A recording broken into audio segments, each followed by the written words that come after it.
SFI Thiruvananthapuram ജില്ലാ സമ്മേളനത്തിൽ സംസ്ഥാന നേതൃത്വത്തിനെതിരെ രൂക്ഷമായ വിമർശനം. തിരുവനന്തപുരത്തു നിന്നുള്ള സംസ്ഥാന സമിതി അംഗം നിരഞ്ജന്റെ ലഹരി ഉപഭോഗത്തിൽ നടപടിയെടുക്കാത്തതിൽ വിമർശനം. യൂണിവേഴ്സിറ്റി കോളേജിലെ കത്തിക്കുത്ത് കേസിലെ പ്രതിയെ ഏരിയ സെക്രട്ടറിയാക്കിയതിലും വിമർശനമുയർന്നു. കാട്ടാക്കട കോളേജിലെ ആൾമാറാട്ടത്തിൽ ജില്ലാ നേതാക്കൾക്കും പങ്കുണ്ടെന്നും സമ്മേളന ചർച്ചയിൽ ആരോപണം. 26 വയസ്സുള്ള SK ആദർശിനെ തിരുവനന്തപുരം ജില്ലാ സെക്രട്ടറിയാക്കിയതിലും ആക്ഷേപമുയർന്നു. ഇതോടെ സമ്മേളനങ്ങളിൽ നേതാക്കൾ SSLC ബുക്കുമായി എത്താൻ CPM ജില്ലാ നേതൃത്വം ആവശ്യപ്പെട്ടു. വിവരങ്ങളുമായി ഐശ്വര്യ അനിലാണ് ചേരുന്നത്. ഐശ്വര്യ, നേതാക്കളോട് SLC ബുക്കുമായി എത്താൻ ആവശ്യപ്പെടുന്ന അവസ്ഥ, അതോടൊപ്പം തന്നെ ഗൗരവമായ മറ്റു വിമർശനങ്ങൾ, എന്തെല്ലാമാണ് കൂടുതൽ വിശദാംശങ്ങൾ?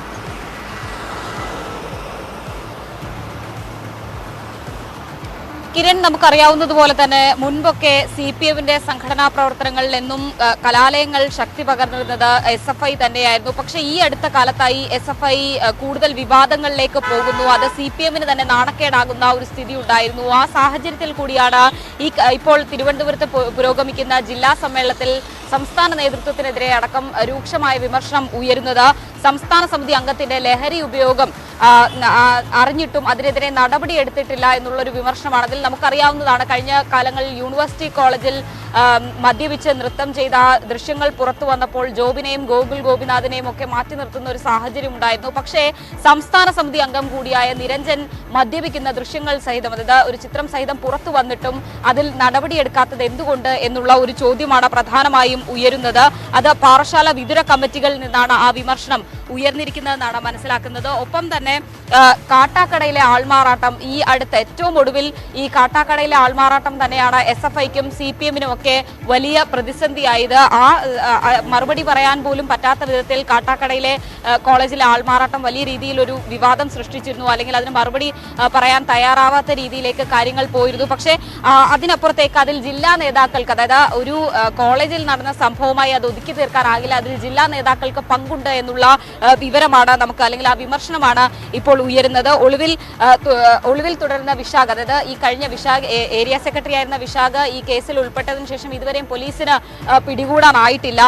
ഈ വിശാഖ് SFIയെ കൂടുതൽ പ്രതിസന്ധിയിലാക്കി എന്നുള്ള വിമർശനം കൂടി ഈ ചർച്ചയിൽ ഉയർന്നു വന്നു. ഏരിയ കമ്മിറ്റിയുടെ അറിവോടെ ആയിരുന്നില്ല ഈ ആൾമാറാട്ട ശ്രമം നടന്നത്. SFIക്ക് തന്നെ ഈ സംഭവം, കാട്ടാക്കട ക്രിസ്ത്യൻ കോളേജിലെ ആൾമാറാട്ടം നാണക്കേടുണ്ടാക്കി. മുഴുവൻ പേർക്കെതിരെയും നടപടി വേണമെന്നുള്ള ആവശ്യമാണ് ഈ സമ്മേളനത്തിൽ ഉയർന്നു വന്നത്. ഒപ്പം തന്നെ യൂണിവേഴ്സിറ്റി കോളേജിലെ കുത്തുകേസിലെ പ്രതിയെ ഏരിയ സെക്രട്ടറി ആക്കിയതിലും രൂക്ഷമായ വിമർശനം ഈ കമ്മിറ്റിയിൽ ഉയർന്നു വന്നു. ഒപ്പം തന്നെ തിരുവനന്തപുരം ജില്ലാ സെക്രട്ടറിക്ക് പ്രായക്കൂടുതലുണ്ട് എന്നുള്ള ഒരു വിമർശനമാണ് മറ്റൊന്ന്.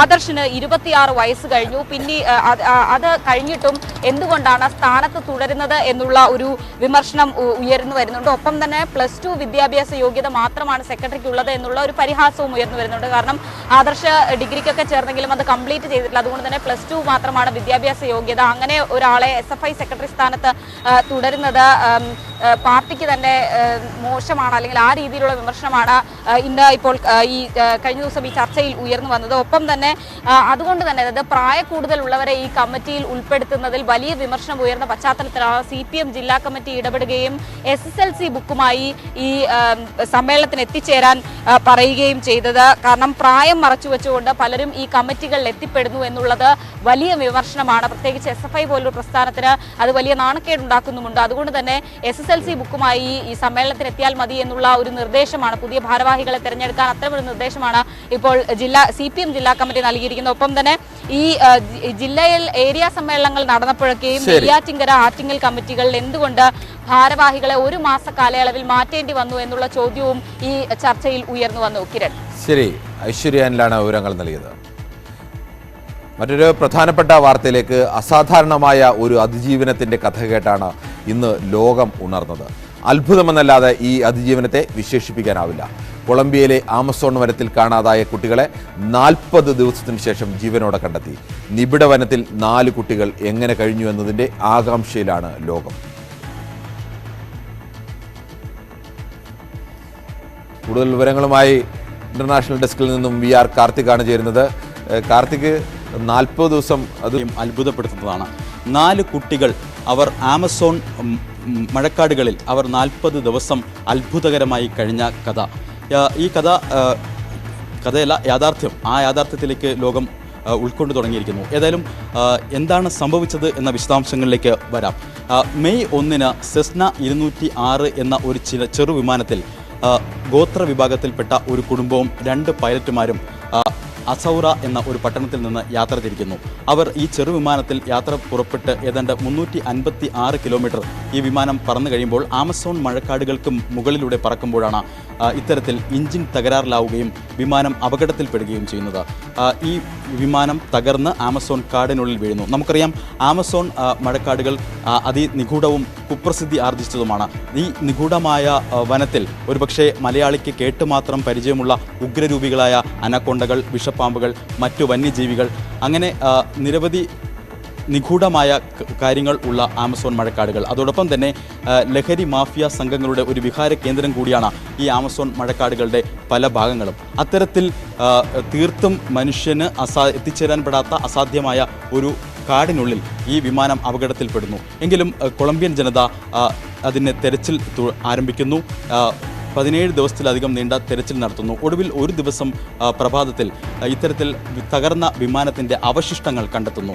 ആ അവശിഷ്ടങ്ങൾ കണ്ടെത്തുമ്പോൾ തന്നെ 3 മൃതദേഹങ്ങളും അതിനോടൊപ്പം കണ്ടെത്തുന്നു.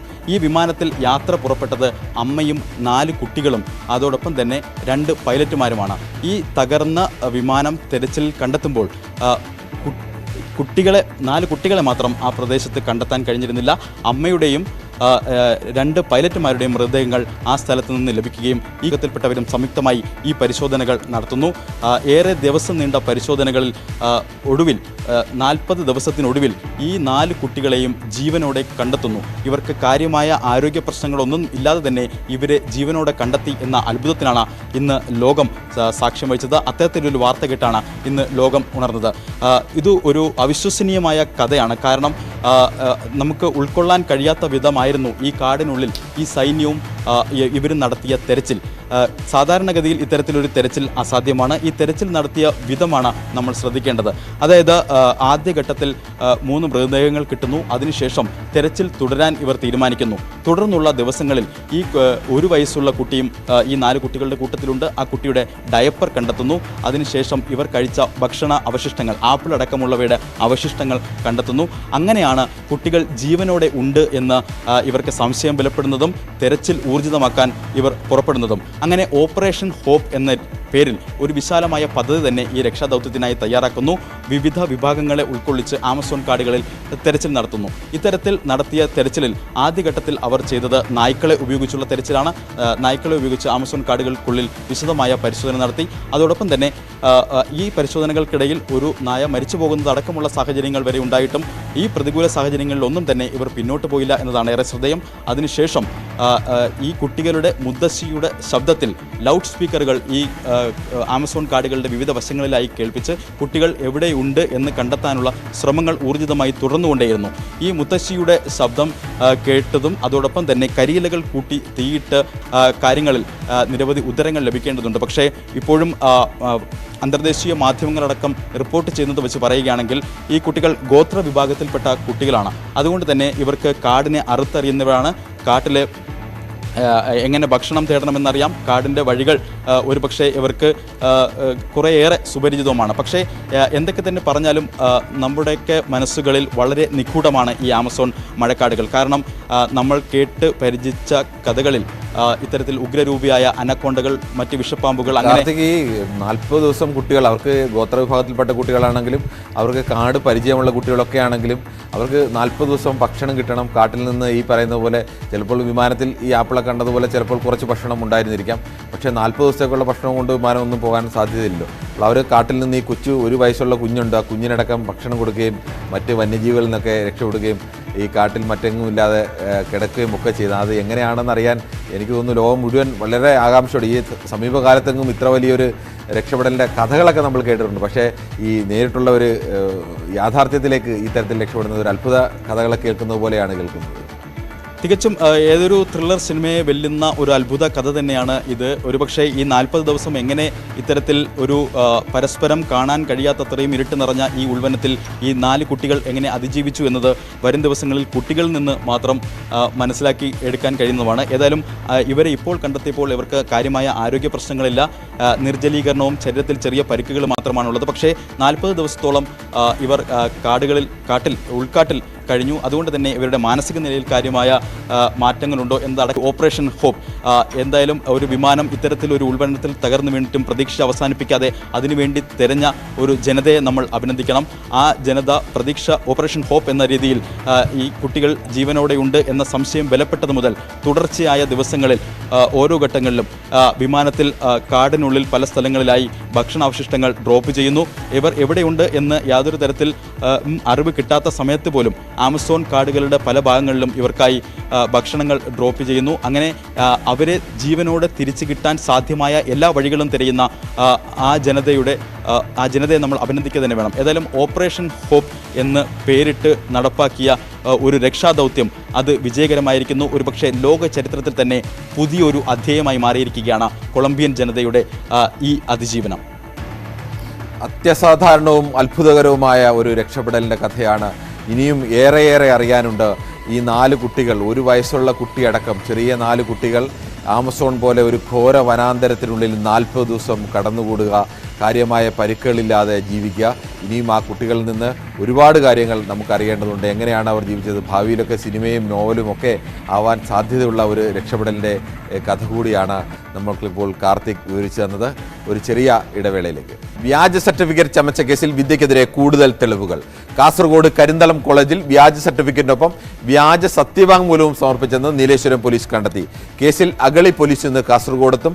ആദ്യം വിദ്യയുടെ വീട്ടിലെത്തി പരിശോധന നടത്തും. കരിന്തളം കോളേജിലും സംഘം പരിശോധന നടത്തും. വിദ്യ ഒളിവിലാണെന്നും പോലീസ് അറിയിച്ചു. കൂടുതൽ വിവരങ്ങളുമായി KV ബൈജു ആണ് ചേരുന്നത്. ബൈജു, എന്താണ് ഇന്ന് പോലീസ് അന്വേഷണത്തിന്റെ സ്വഭാവം?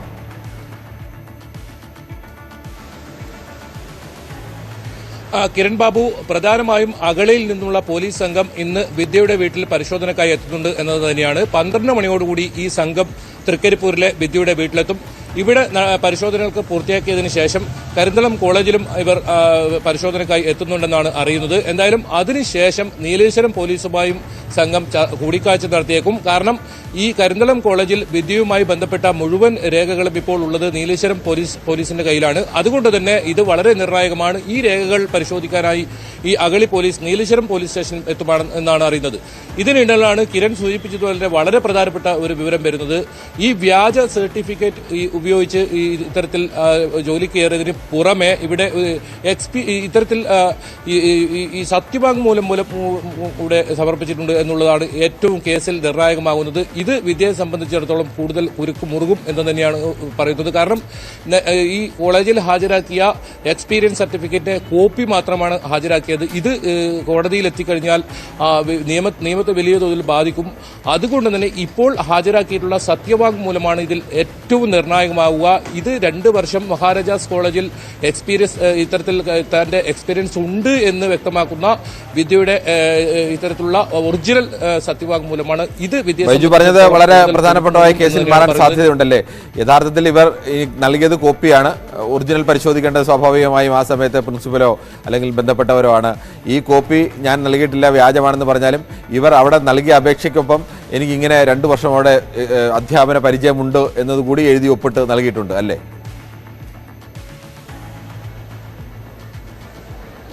തീർച്ചയായും അത് വളരെ പ്രധാനമാണ്. പോലീസ് അന്വേഷണ ഉദ്യോഗസ്ഥരുമായി അല്പസമയം മുമ്പ് സംസാരിക്കുകയുണ്ടായി നമ്മൾ. അപ്പോൾ പറഞ്ഞത് ഈ രേഖ വളരെ പ്രധാനമാണ്.